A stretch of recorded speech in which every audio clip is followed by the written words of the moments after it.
Voilà, nous n'allons pas dire comme les disciples, comme l'apôtre Pierre, dressons 3 tentes, n'avons pas besoin de Moïse, n'avons pas besoin d'Élie, Jésus nous suffit. Enfin, on va quand même dire comme Pierre, il est bon que nous soyons ici. Amen. Je vous propose de lire dans le livre du prophète Jérémie, au chapitre 23, verset 23. Et j'aimerais encore ce matin vous parler du reste du temps d'Élie, les 7000 fidèles. Vous allez dire, mais pourquoi est-ce qu'il s'en va chercher ça dans Jérémie? Jérémie chapitre 23, verset 23. Ne suis-je un Dieu que de près, dit l'Éternel, et ne suis-je pas aussi un Dieu de loin? Dieu ne souffre ni de myopie, ni de presbytie. Sa vue est parfaite.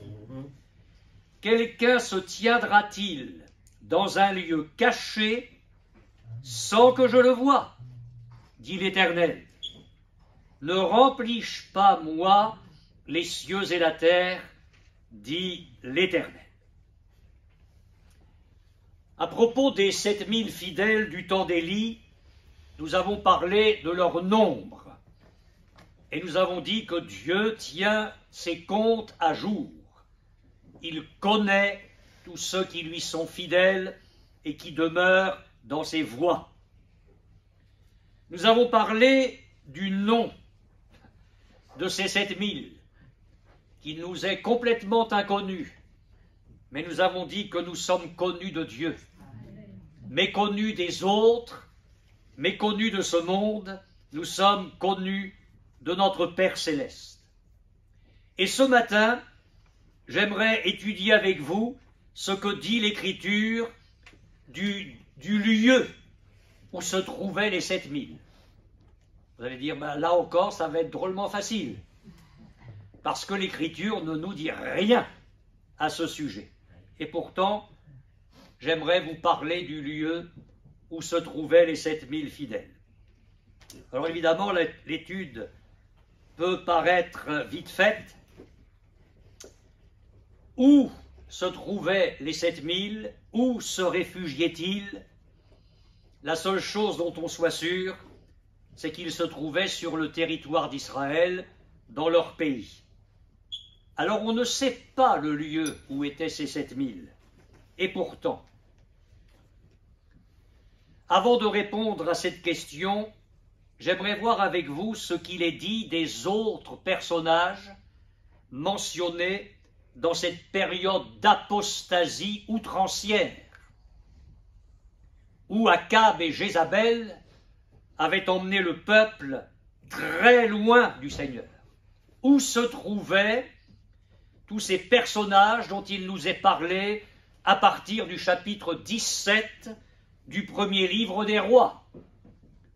Tout d'abord, Élie, puisqu'il est cité en premier. Élie habitait Galaad, une contrée montagneuse à l'est du Jourdain. Puis nous le trouvons au torrent de Kérit, puis chez la veuve de Sarepta, puis à la montagne du Carmel, lors de la confrontation avec tous les faux prophètes de Baal. Puis nous le trouvons au désert, dans son découragement. Puis nous le trouvons à la montagne de Dieu, à Horeb. Et si nous poursuivons la lecture de l'Écriture, nous découvrons Élie dans plusieurs étapes de sa mission de prophète. Et puis on le retrouve plus tard encore, au début du second livre des rois, à Gilgal, à Béthel, à Jéricho, où il ne fait que passer. Et enfin, il est enlevé au ciel. Et j'ouvre ici une parenthèse qui va être un encouragement pour chacun de nous. C'est que Dieu avait l'œil sur son serviteur et il savait les différents endroits où il se trouvait, où lui le voulait et où il le conduisait par son bon esprit. Le psalmiste dit, psaume 56, verset 9, « Tu comptes les pas de ma vie errante. » Il existe aujourd'hui, je n'en ai pas parce que je suis un peu fâché avec toute cette technologie moderne, des montres connectées. Quand on a dit connecté, on a tout dit. D'ailleurs, les passeports aujourd'hui ne parlent plus de communion avec Dieu, mais de connexion. Si vous saviez comme j'ai horreur de ça. Dans communion, il y a l'union avec. Bref, nous sommes à l'ère des montres connectées. Et quand vous avez une montre connectée suffisamment perfectionnée, vous pouvez savoir le nombre de pas que vous faites dans la journée. C'est impressionnant, hein? Le nombre de kilomètres que vous faites dans la journée. Dieu n'a pas besoin de montres connectées.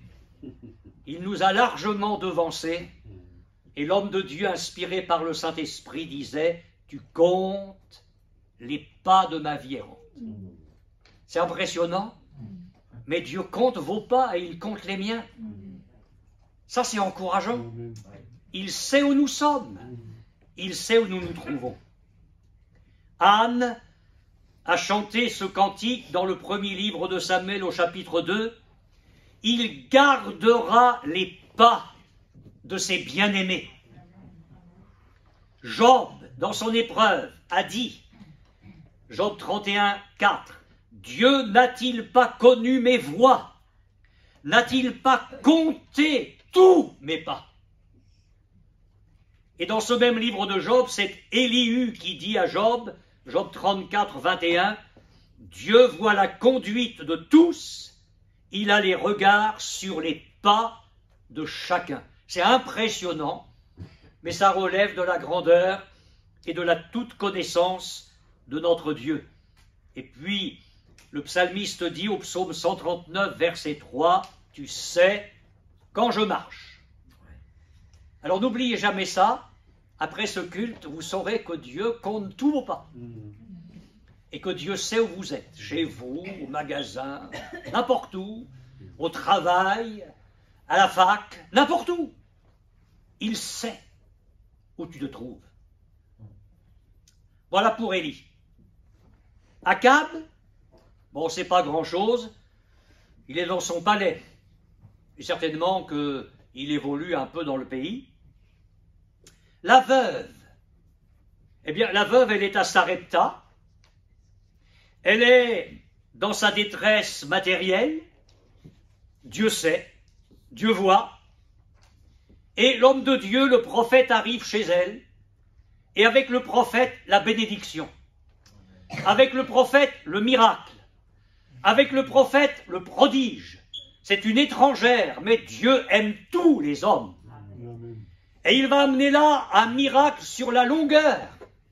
C'est que la farine ne va pas diminuer dans le pot et l'huile non plus.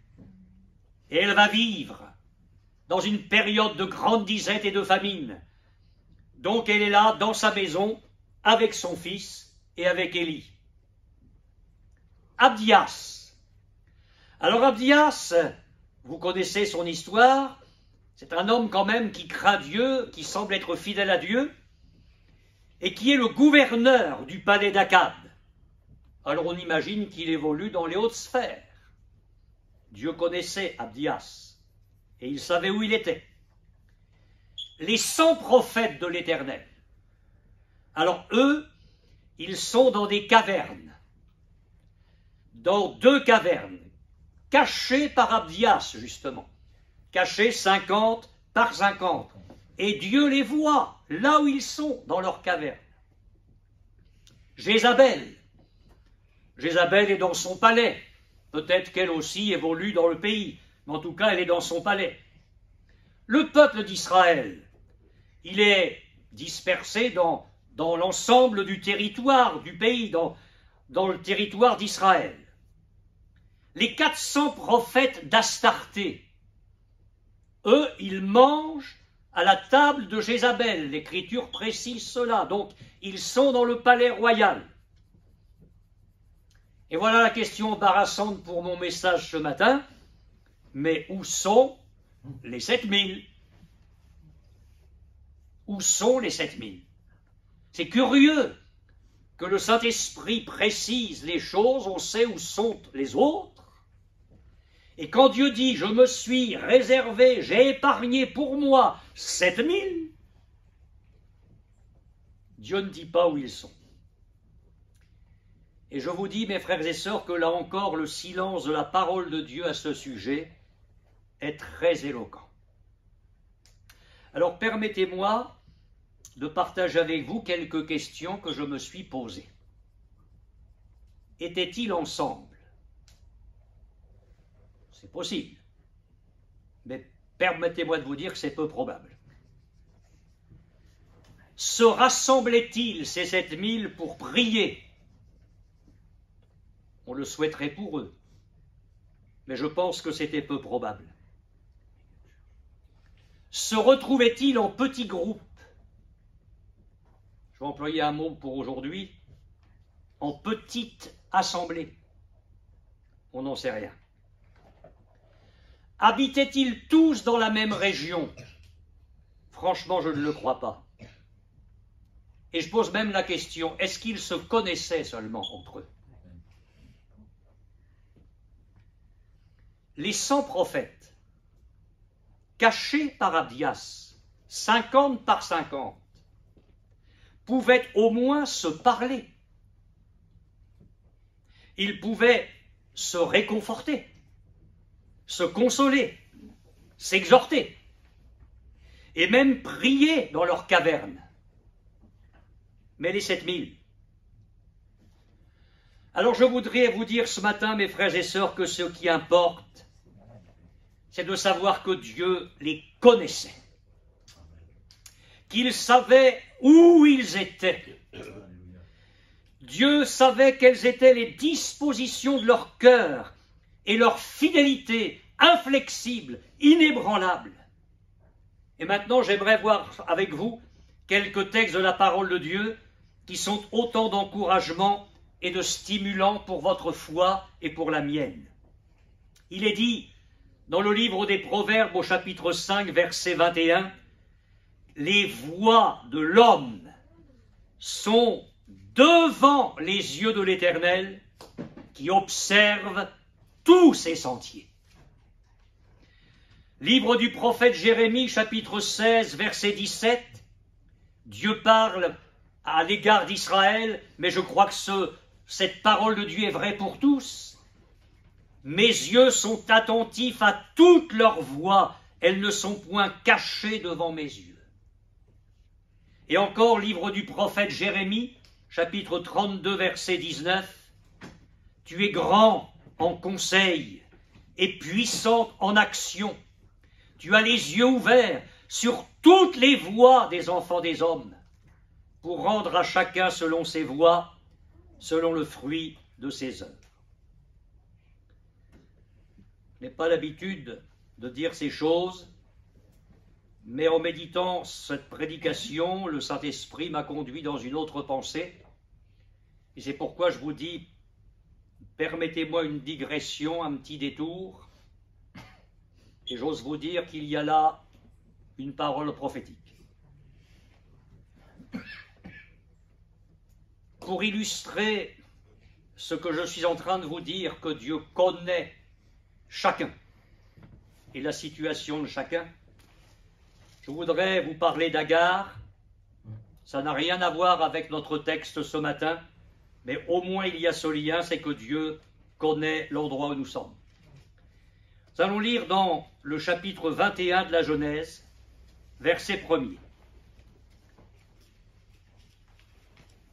Alors, un petit retour en arrière dans l'histoire d'Abraham, d'Isaac et même d'Agar. Vous savez que Dieu avait fait la promesse de la naissance d'un fils. la foi d'Abraham est soulignée à maintes reprises dans la parole de Dieu, et Dieu qui est un Dieu de grâce parlera même de la foi de Sarah dans Hébreux 11. Et pourtant, il me semble qu'à un moment donné, elle a dérapé. Le temps passait, elle n'était toujours pas en vue d'être maman. Alors, selon la coutume de l'époque, elle a donné Agar, sa servante, pour femme à son mari. Je pense que Agar, elle a été récupérée en Égypte lors de la défaillance d'Abraham dans la foi. Le diable pousse ses pions tranquillement. Parce qu'en Égypte, il a récupéré des serviteurs et des servantes. Et c'est là certainement qu'Agar a été récupérée. Donc il a ramené l'Égypte dans son sein, Abraham. Il aurait mieux fait de se tenir tranquille. Donc Sarah donne comme épouse à Abraham, son mari, Agar, pour avoir une postérité. Parce que, comme ça ne vient pas par l'esprit, elle va essayer la voie de la chair.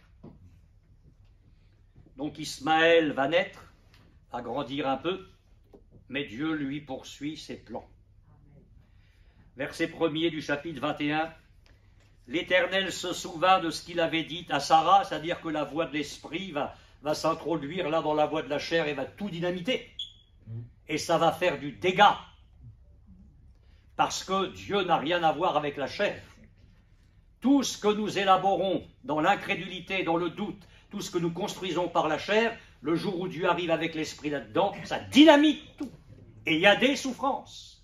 Et il y a du dégât. C'est inévitable. L'Éternel se souvint de ce qu'il avait dit à Sarah. Et l'Éternel accomplit pour Sarah ce qu'il avait promis. Sarah devint enceinte, elle enfanta un fils à Abraham dans sa vieillesse, au temps fixé dont Dieu lui avait parlé. Abraham donna le nom d'Isaac au fils qui lui était né, que Sarah lui avait enfanté. Abraham circoncit son fils Isaac, âgé de 8 jours, comme Dieu le lui avait ordonné. Abraham était âgé de 100 ans à la naissance d'Isaac, son fils. Et Sarah dit, Dieu m'a fait un sujet de rire. Une mémé de 90 ans qui pouponne un fils qu'elle vient d'enfanter, c'est sûr que pour les païens, ça fait rire, quoi. Quiconque l'apprendra rira de moi. Elle ajouta, qui aurait dit à Abraham, Sarah allaitera des enfants. Elle-même, elle ne l'aurait pas dit à la fin. Cependant, je lui enfantai un fils dans sa vieillesse. Et puis le temps passe, l'enfant grandit, et il fut sevré. Et Abraham fit un grand festin le jour où Isaac fut sevré. Et le rire dont elle a parlé est effectivement là, dans un monde qui est le monde de la chair et qui ne peut pas saisir les choses de l'esprit. Sarah vit rire le fils qu'Agar, l'Égyptienne, avait enfanté Abraham. Et elle dit à Abraham, chasse cette servante et son fils, car le fils de cette servante n'héritera pas avec mon fils, avec Isaac. Ça peut être dur, mais lisez dans l'Épître aux Galates à la maison au chapitre 4, et vous verrez qu'il y a derrière cette décision la voie de l'esprit où Dieu n'a rien à faire avec la chair, aussi dur que ce soit. Cette parole des plus forts aux yeux d'Abraham à cause de son fils. Mais Dieu dit à Abraham que cela ne déplaise pas à tes yeux à cause de l'enfant et de ta servante. Accorde à Sarah tout ce qu'elle te demandera, car c'est d'Isaac que sortira une postérité qui te sera propre. Et vous savez ce que c'est que cette postérité-là? C'est Christ. C'est Christ.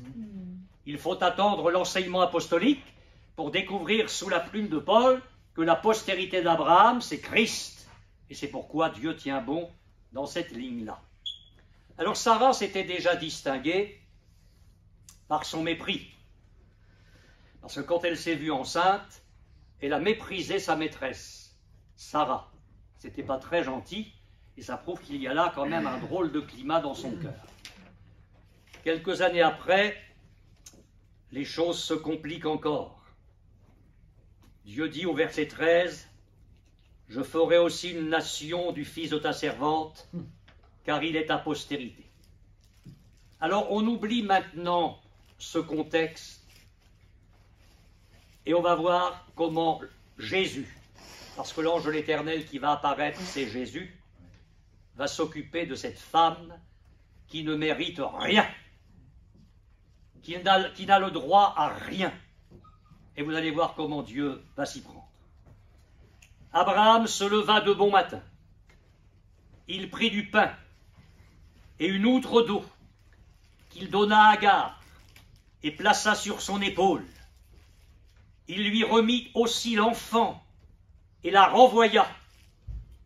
Elle s'en alla et s'égara dans le désert de Beer-Shéba. Quand l'eau de l'outre fut épuisée, elle laissa l'enfant sous un des arbrisseaux, et elle alla s'asseoir vis-à-vis à une portée d'arc, car elle disait que je ne vois pas mourir mon enfant. Elle s'assit donc vis-à-vis de lui, éleva la voix et pleura. Dieu entendit la voix d'Agar. Elle élève la voix et elle pleure, mais c'est la voix de l'enfant que Dieu entend. Et l'ange de Dieu, et dans l'Ancien Testament, l'ange de l'Éternel ou l'ange de Dieu, c'est Jésus. L'ange de Dieu appela du ciel Agar et lui dit, qu'as-tu, Agar? Ne crains point, car Dieu a entendu la voix de l'enfant dans le lieu où il est. Il a entendu la voix de l'enfant dans le lieu où il est. Lève-toi, prends l'enfant, saisis-le de ta main, car je ferai de lui une grande nation. Et Dieu lui ouvrit les yeux, et elle vit un puits d'eau. Est-ce que Dieu a fait un miracle? D'un seul coup, il y avait un puits là? Ou est-ce que, dans toute sa détresse, ses yeux étaient même empêchés de voir le puits? Elle vit un puits d'eau, elle alla remplir d'eau l'outre, et donna à boire à l'enfant. Dieu fut avec Agar. Vraiment, Dieu insiste sur l'enfant, hein? Dieu fut avec l'enfant qui grandit, habita dans le désert et devint tireur d'arc. Laissez-moi vous parler quelques secondes d'Agar.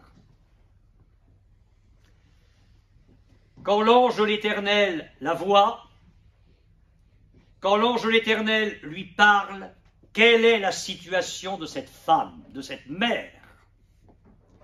Elle a tout perdu. Elle a tout perdu. Elle a perdu son mari, parce qu'Abraham, c'est quand même son mari.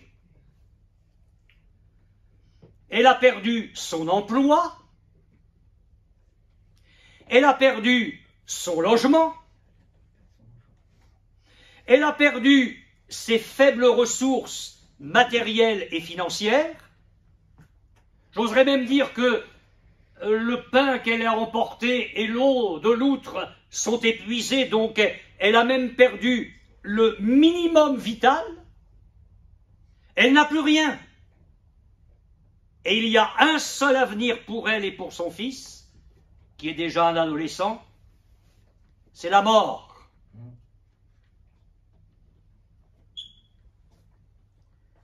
Et il y a peut-être ici ou ailleurs, pour celles qui m'écouteront par Internet, une maman qui fait ses comptes, qui n'est pas comme Agar, pas à ce point-là, mais qui se dit « je n'ai pas grand-chose ». Il y a peut-être le logement, béni soit Dieu pour ça. Il y a peut-être encore l'emploi, de quoi vivre tout juste, mais que de soucis pour ce fils, pour cette fille. J'aimerais vous dire que Dieu sait où nous en sommes et que Dieu sait où nous sommes et dans quelle situation nous nous trouvons. Alors, chère maman, ton fils est peut-être à une portée d'arc ou plus loin, ou beaucoup plus loin. Et toi qui connais le Seigneur, tu te dis ce matin, pour lui, c'est la mort. Ça, c'est le constat normal, légitime, raisonnable. Mais c'est compté sans Jésus. Alors, je ne sais pas pourquoi l'ange de l'Éternel a entendu la voix. Je doute qu'Ismaël priait. Je doute qu'Ismaël chantait. Mais certainement qu'Ismaël pleurait. Parce que il est là dans le désert, sa mère n'a pas voulu le voir mourir, donc elle le laisse à quelque distance, et lui, cet adolescent, il est dans toute sa sécheresse, il n'a plus rien. Il n'a plus rien. Et il y a des jeunes comme ça qui paraissent heureux, mais quand vous allez dans leur cœur, c'est le désert. Ils ont fait le vide autour d'eux. Il n'y a plus rien. Dieu voit Agar, mais Dieu voit ce jeune, et il l'entend. Et c'est la voix de l'enfant que Dieu entend, c'est le Saint-Esprit qui précise cela. Et maintenant, écoutez bien le message de Dieu pour la maman. Écoutez bien. C'est de la folie. Dieu dit à la maman, prends ton fils. Tu vas changer de position. Arrête avec ça. Tu vas changer de vision. Tu vas changer de disposition de cœur. Non, il ne mourra pas, il va vivre. Parce que moi je le vois. Parce que moi je m'introduis dans ta vie, dans ton désert, dans ta sécheresse, dans cette situation épouvantable. Tout a basculé du mauvais côté. Mais je te dis ce matin, prends ton fils. Qu'est-ce que je voudrais vous dire par là ce matin, de la part de Dieu? C'est-à-dire, mais mon fils, il est grand, mon fils, il est loin. Oui, oui, mais la main de la foi, elle est plus grande encore. Alors, il ne s'agit pas d'aller le prendre physiquement là où il est, mais de le prendre par la foi. Amen. Le diable parle de mort et Jésus parle de vie. Amen. Le diable parle de fin et Jésus parle de commencement. Amen. Alors, prends ton fils, tu vas saisir la situation actuelle par la foi. Et ta foi va renverser la situation. Et comme si ça ne suffisait pas, l'ange de l'Éternel dit à Agar, prends l'enfant, et il dit, saisis-le de ta main, saisis-le de ta main. Et avouez que souvent, au lieu de saisir la situation par la main, nous avons donné un chèque en blanc au diable. Combien de fois nous avons confessé la défaite? Il ne viendra pas, il ne se convertira pas, ça ne changera pas.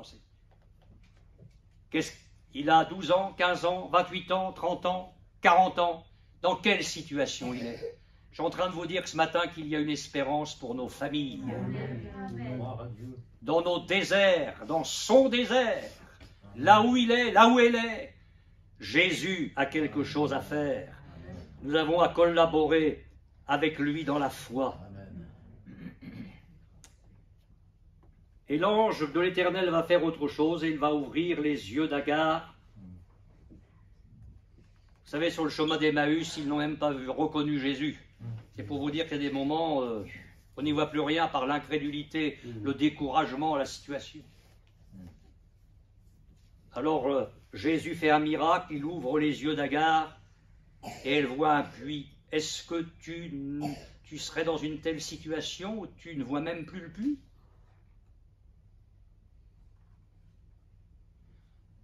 Est-ce que ce ne serait pas, sur le plan spirituel, ce puits dont parle Jésus à la Samaritaine? Évidemment, là, ce puits-là, on parle sur le plan spirituel, ce n'est pas le puits de Sichar. Jésus dit, celui qui boira de l'eau que je lui donnerai, cette eau deviendra en lui une source d'eau qui jaillira jusque dans la vie éternelle. Ça fait combien de temps, mon frère, ma sœur, cher papa, chère maman, qui ne voit plus le puits? Est-ce que ce matin, le Saint-Esprit n'a pas quelque chose à nous dire? Rouvrir nos yeux pour voir le puits. Dire, mais oui, l'eau de la vie, elle est toujours là. Et cette eau va me faire vivre, elle m'a fait vivre jusqu'à aujourd'hui, elle va me faire vivre aujourd'hui, elle va me faire vivre demain, et je veux croire que cette même eau va faire vivre mon fils. Amen. C'en est assez du désert, c'en est assez de toutes ces circonstances défavorables aujourd'hui. Je veux prendre, je veux saisir, je veux voir.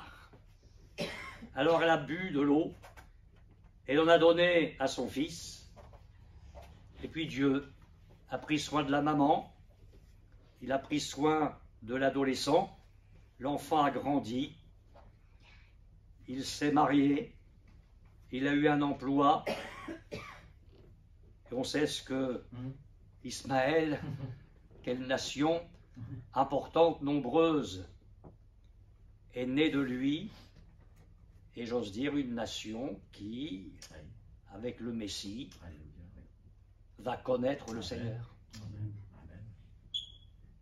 Agar était égyptienne, donc Ismaël avait du sang égyptien dans les veines, et à un moment donné, dans les prophètes où Dieu parle de l'Égypte, et il dit l'Égypte, mon peuple, mon peuple. Je crois qu'il y a là quelque chose d'encourageant pour un père, une mère, des parents ce matin. Alors je reviens à mon message. Je n'ai pas perdu les pédales, rassurez-vous. Je voudrais revenir au reste du temps d'Élie. On ne sait pas où il se trouvait.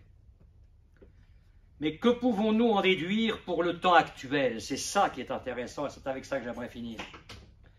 Pour le temps actuel, pour les fidèles, qui ne se laissent pas emporter par l'apostasie qui déferle dans les églises,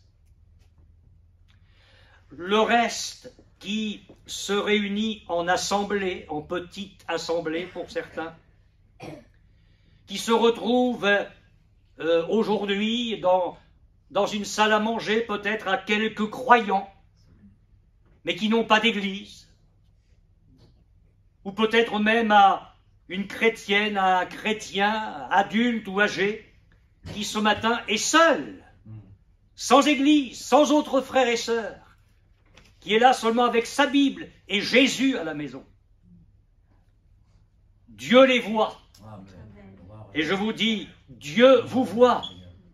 Là où vous êtes, il voit les uns et les autres, et il va prendre soin d'eux. Il en a pris soin jusqu'à maintenant, et il le fera encore, même si les temps sont extrêmement difficiles et deviennent de plus en plus difficiles.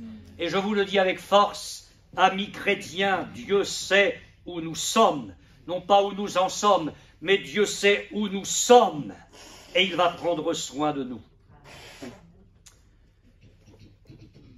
Juste un point pour finir. Comment les 7000 ont-ils survécu?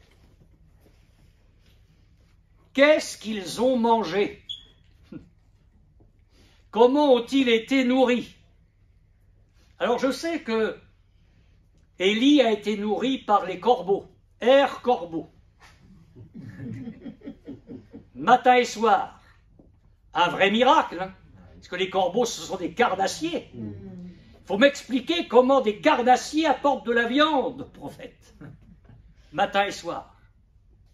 Et puis ensuite, il est nourri chez la veuve.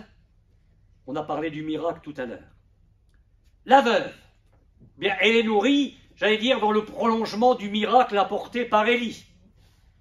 Farine, huile chaque jour. Abdias, Akab, Jézabel, les faux prophètes, ils sont nourris au palais. Alors même si c'était la famine dans le pays, je pense qu'il devait y avoir encore quelques pommes de terre au palais d'Akab. Les 100 prophètes, régime sec, pain et eau, dans les cavernes. Enfin, ils survivent. Mais les 7000, moi qui suis curieux, ça m'énerve. Que la Bible ne dise rien de leur nom, de l'endroit où ils sont, comment ils mangent. Mais je crois que là encore, la parole de Dieu, qui est bien silencieuse, nous oblige à sonder le cœur de Dieu dans les Écritures et à y découvrir les promesses de grâce, de miséricorde et de fidélité. Et ces textes sont infiniment précieux et si nous les appliquons au domaine spirituel, ils vont nous parler ce matin. On peut les appliquer au domaine spirituel. Psaume 33, verset 19. « Voici l'œil de l'Éternel est sur ceux qui le craignent, sur un reste, sur ceux qui espèrent en sa bonté, afin d'arracher leur âme à la mort et de les faire vivre au milieu de la famine. » Alors je dis que des frères et sœurs comme vous avez le privilège de bénéficier d'un ministère et Dieu vous nourrit de sa parole au sein d'une famine qu'est l'apostasie. Il y a les frères et sœurs qui se retrouvent en petite assemblée. Il y a les frères et sœurs qui se retrouvent en petits groupes non officiels et qui bénéficient d'un ancien qui est là pour prendre soin d'eux. Et puis même si c'est difficile à dire, j'ose le dire, même pour ceux qui sont seuls, je crois qu'il y a la parole de Dieu, il y a le Saint-Esprit, il y a la présence de Jésus, du Saint-Esprit qui fait que nous ne sommes pas orphelins, mais qui prend de ce qu'il y a à Jésus et que nous l'annonce. Et je crois que Dieu est en train de faire vivre son reste au milieu de la famine. Et que Dieu le nourrit en attendant qu'il le rassemble. Je crois que ça va se produire. Amen. Que Dieu va rassembler ce reste fidèle, que Dieu va le purifier, va l'embraser et va travailler avec lui. Psaume 37, versets 18-19. L'Éternel connaît les jours des hommes intègres et leur héritage dure à jamais. Ils ne sont pas confondus au temps du malheur et ils sont rassasiés au jour de la famine. Jérémie 3,15. Dieu dit, je vous donnerai des bergers selon mon cœur, et ils vous paîtront avec intelligence et avec sagesse. Quand un berger fait paître son troupeau, c'est qu'il le nourrit.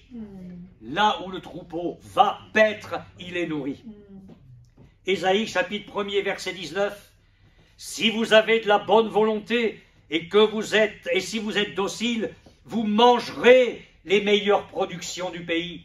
Ça, c'est pour Israël, dans un sens peut-être très littéral, mais je crois que c'est vrai pour l'Église, dans un temps spirituel. Si nous sommes pleins de bonne volonté et si nous sommes obéissants, dociles, nous mangerons les meilleures productions du pays. Dieu nous donnera le meilleur.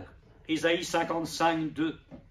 Écoutez-moi donc, et vous mangerez ce qui est bon, et votre âme se délectera de mes succulents. Psaume 63, versets 2 et 6. Ô Dieu, tu es mon Dieu, je te cherche. Mon âme a soif de toi. Mon corps soupire après toi dans une terre aride, desséchée, sans eau. Il a connu son désert. Mais quelques versets plus loin, mon âme sera rassasiée comme de mes gras et succulents, et avec des cris de joie sur les lèvres, ma bouche te célébrera. Et en 2020, je vous avais parlé d'Ézéchiel 34, où Dieu en veut aux pasteurs infidèles. Eh bien, dans Ézéchiel 34, alors que Dieu s'en prend aux pasteurs infidèles qui n'ont pas pris soin des brebis comme lui le voulait, il déclare « Je les retirerai d'entre les peuples, je les rassemblerai des diverses contrées, et je les ramènerai dans leur pays, je les ferai paître sur les montagnes d'Israël, le long des ruisseaux et dans tous les lieux habités du pays. Alors oui, Dieu parle à Israël dans un contexte très précis, mais je crois que c'est vrai dans le domaine spirituel tout cela.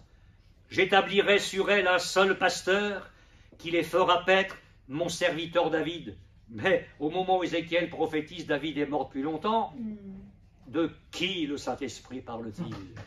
Sinon de Jésus, l'ange de l'Éternel d'Agar, l'ange de l'Éternel d'Ismaël.